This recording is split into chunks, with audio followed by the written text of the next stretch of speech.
Hi guys, it's Master Coach Tony Morgan, and this video is going to be a real eye-opener for people who want to test a flow turbine. On this type of flow turbine, it's on a Simon Morel Advanced HE. So what we're going to do, I'm going to show you a quick test how you can tell if it's the flow turbine or the PCB.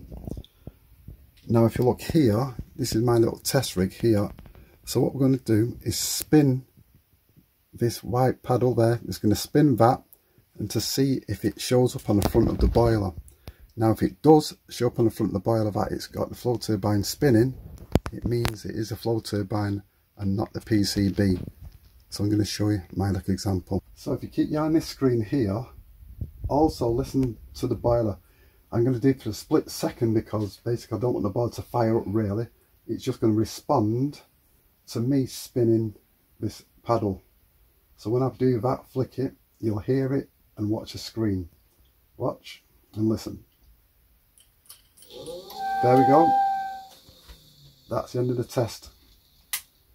So basically what that meant, this flow turbine created a voltage drop on the PCB by using this type of flow turbine to see if it is the flow turbine what's gone or the PCB. Because if it didn't react by doing this and there was no reaction, it would have meant it's a PCB what's failed.